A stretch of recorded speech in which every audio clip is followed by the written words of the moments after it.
क्या राजनेता और आम जनता में फर्क क्या? देखिए, यह प्रश्न आपने ऐसा पूछा है कि राजनेता और जनता में क्या फर्क है। तो ये चूंकि आप देख रहे हैं अभी जयंती मनाई गई है बाबा भीमराव अंबेडकर जी की, और महापुरुष हैं। और महापुरुष इसलिए हैं कि उन्होंने भारतीय संविधान को और जो उसका भारतीय संविधान की रचना करने में, उसका संकलन करने में और उसका सही ढंग से इम्प्लीमेंट हो सके, इसके लिए उनका पूरा जीवन लगा। अभी हाल ही नहीं, बल्कि आज जो हमारी आपकी बात हो रही है ये भी संविधान की ही देन है, बाबा साहब की ही देन है। संविधान के ही तहत आज हम अपनी खबरों को, अपनी बातों को सरकार तक, जनप्रतिनिधि तक, लोगों तक पहुंचा सकते हैं। बिल्कुल।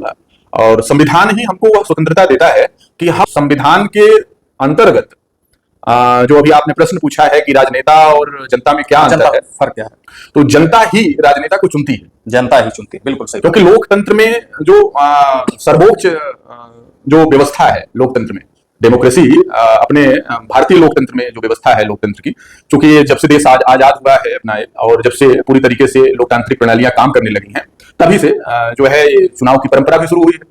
तो चुनाव के माध्यम से जनता अपना प्रतिनिधित्व करने वाले प्रतिनिधियों को चुन करके और विधानसभा से लेकर लोकसभा तक भेजती है। पहले जैसे राजा महाराजा हुआ करते थे,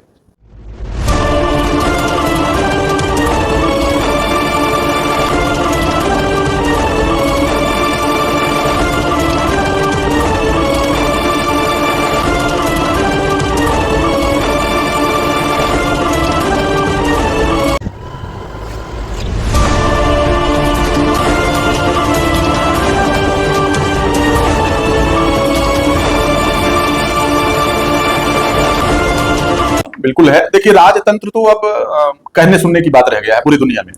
कहीं छिटपुट इसके उदाहरण आपको रह गए हैं, और जो हैं भी वो आने वाले समय में। और क्योंकि लोगों की जागरूकता जैसे जैसे बढ़ती जाएगी, जैसे जैसे लोगों की जागरूकता बढ़ती जाएगी, और लोगों के द्वारा जैसे जैसे अपने अधिकारों की सुरक्षा के लिए, अपने कर्तव्यों के निर्वहन के लिए जैसे जैसे उनके अंदर तत्परता बढ़ती जाएगी, वैसे वैसे आप देखेंगे कि लोकतंत्र, जो हमारी डेमोक्रेसी है, वो मजबूत होती जाएगी। अभी चूंकि लोकतंत्र में 1950 के बाद अपना भारतीय संविधान लागू हुआ, तो उसके बाद से जितने भी चुनाव हुए, जितने भी प्रकार के चुनाव हुए हैं, उन चुनावों में क्रम दर क्रम हम अपनी डेमोक्रेसी को, अपनी लोकतांत्रिक प्रणाली को, चुनाव की व्यवस्था को पूरे विश्व में, पूरी दुनिया में स्थापित कर भी रहे हैं, और लोगों के बीच में एक विश्वास भी दिला रहे हैं। सबसे बड़ा लोकतंत्र पूरी दुनिया का भारतीय लोकतंत्र है, क्योंकि इतनी बड़ी संख्या में वोट डालने वाला और चुनाव करने वाला कोई लोकतंत्र पूरी दुनिया में नहीं। स्वागत आप सभी का। इस समय मौजूद है यूपी के संत कबीर नगर। आवाज हमारे मेहमान हैं उत्तर प्रदेश एसोसिएशन इंडस्ट्रियल के अध्यक्ष अरविंद पाठक जी आज हमारे साथ हैं, जो किसी परिचय के मोहताज नहीं है। संत कबीर नगर में किस तरह से विकास हो रहे हैं, और खासकर इंडस्ट्रियल एरिया की हालत क्या थी, इस समय क्या है, जनपद में उद्योग क्षेत्र में किस तरह से विकास हुए हैं, जानेंगे। सर, स्वागत है। बहुत बहुत धन्यवाद आपको और आपके चैनल को। और यह साक्षात्कार जो आपके द्वारा, आपके चैनल के द्वारा लिया जा रहा है, इसके लिए आपको ढेर सारा साधुवाद है। जिस तरह से जनपद में औद्योगिक क्षेत्र में क्या कुछ संभावनाएं हैं, जिस तरह से विकास को लेकर अभी यहाँ क्या कुछ किया जा सकता है? देखिए, उत्तर प्रदेश सरकार औद्योगिक विकास को लेकर के बड़ा गंभीर है। केंद्र सरकार भी गंभीर है। आप तमाम सारे न्यूज में, तमाम सारे चैनलों पे आप देखते हैं, और जगह जगह पे जो है आप देख रहे हैं कि सरकार में औद्योगिक गतिविधियों को बढ़ावा देने के लिए सरकार की विभिन्न पॉलिसीज है, विभिन्न योजनाएं हैं, विभिन्न कार्यक्रम हैं, उपक्रम हैं। उन्हीं उपक्रमों के माध्यम से सरकार औद्योगिक क्षेत्रों का विस्तारीकरण कर रही है। अधिक से अधिक औद्योगिक क्षेत्रों के माध्यम से अधिक से अधिक औद्योगिक क्षेत्रों में विकास करके और लोगों को प्रेरित कर रही है कि आप अपना औद्योगिक इकाई स्थापित करें, और उससे स्वयं तो लाभ कमाएं ही कमाएं, साथ ही साथ अधिक से अधिक लोगों को रोजगार भी दें।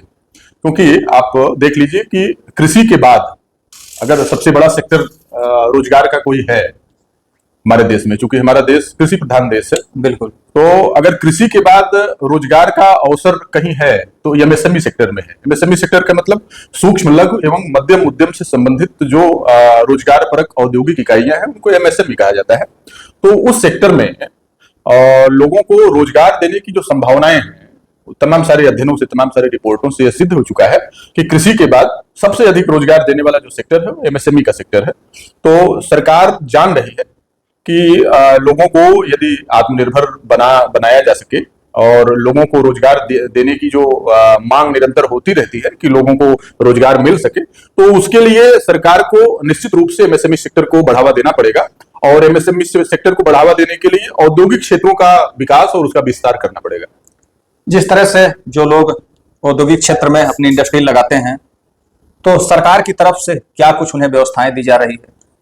देखिए, सरकार की तरफ से तो जो सबसे प्रथम व्यवस्था है, प्राथमिक व्यवस्था है, वो जो उनके भूखंड हैं, उन भूखंडों का आवंटन एक निश्चित दर होता है और तय मानक के अनुरूप जो है, जो भी नियमन नियंत्रण करने वाली संस्था होती है, तो जैसे हम बात कर लें यूपीसीडा की, तो यूपीसीडा का जो सर्किल रेट होता है, उसका दर होता है, यूपीसीडा ही तय करता है कि हमारे भूखंड, इस एरिया के भूखंड हमारे इस सर्किल रेट। प्रदेश में अलग अलग भी होंगे, जैसे गोरखपुर में कुछ और होगा, संत कबीर नगर में कुछ और है।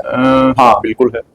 हर इंडस्ट्रियल एरिया का अपना एक सर्किल रेट होता है, उस सर्किल रेट के हिसाब से और सरकार के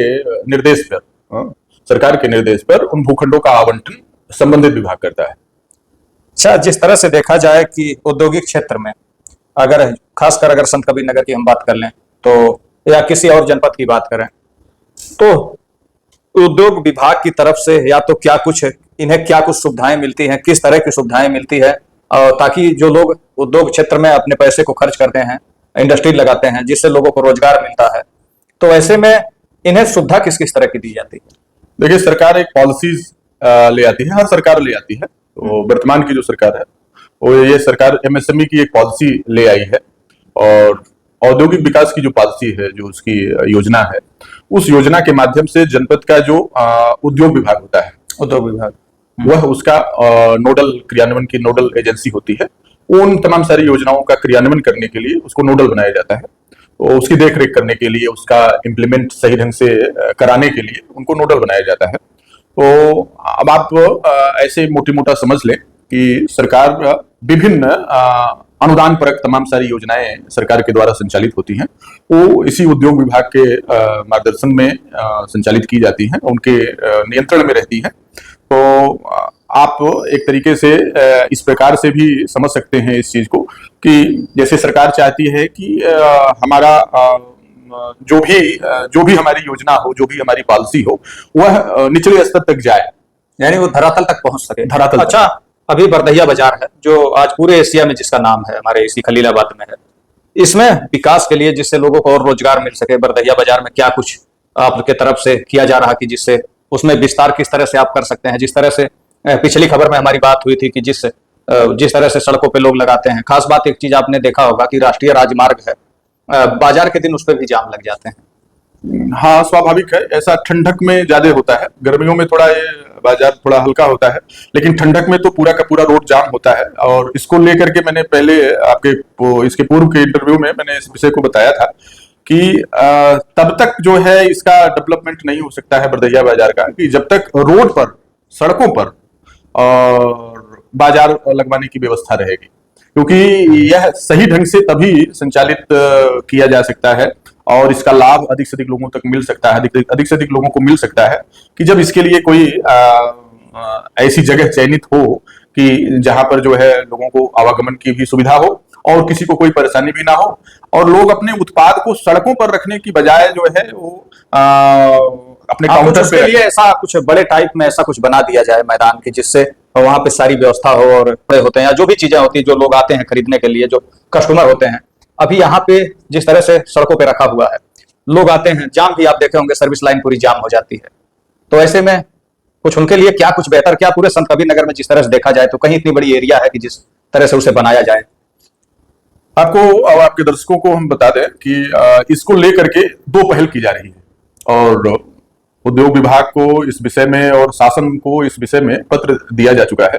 एसोसिएशन इन दो विषयों पे काम कर रहा है और पहला विषय ये है कि हम जो है होजरी उद्योग को लेकर के common facility centre, CFC, common facility centre बनाए जाने की एक तरीके की व्यवस्था करवा रहे हैं और औद्योगिक क्षेत्र में ही, इंडस्ट्रियल एरिया में ही कॉमन फैसिलिटी सेंटर, होजरी उद्योग का common facility centre industrial area में बनाए जाने का एक उपक्रम। अच्छा, अगर जो बरदहिया बाजार है उसकी गाड़ियां भी अगर देखा जाए तो इस साइड में ही खड़ी भी होती हैं, क्या इस इंडस्ट्रियल एरिया में कहीं ऐसी जगह नहीं, इतनी बड़ी जगह नहीं है कि जो उसको यहाँ पे शिफ्ट किया जा सके और एक बेहतर ढंग से?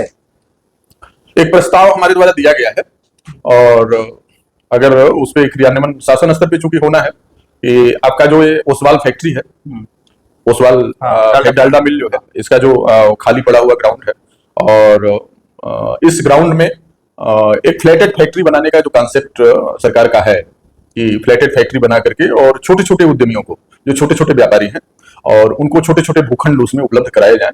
तो ऐसा प्रस्ताव एसोसिएशन के द्वारा शासन को दिया गया है और जो भी फोरम है औद्योगिक विकास से संबंधित, उन फोरमों पर भी ये बात रखी गई है कि बरदैया बाजार को लेकर के और औद्योगिक क्षेत्र के डेवलपमेंट को लेकर के यहाँ की औद्योगिक और व्यवसायिक गतिविधियों को जब तक ठीक ढंग से और बढ़ाने की व्यवस्था नहीं की जाएगी और सिस्टमेटिक ढंग से नहीं की जाएगी, तब तक ना ही बरदैया बाजार का अधिक लाभ लोग ले सकते हैं और ना ही औद्योगिक क्षेत्र का अधिक लाभ लोगों को मिल सकेगा। बहुत शुक्रिया। आज के हमारे मेहमान थे उत्तर प्रदेश एसोसिएशन इंडस्ट्रियल के अध्यक्ष अरविंद पाठक जी।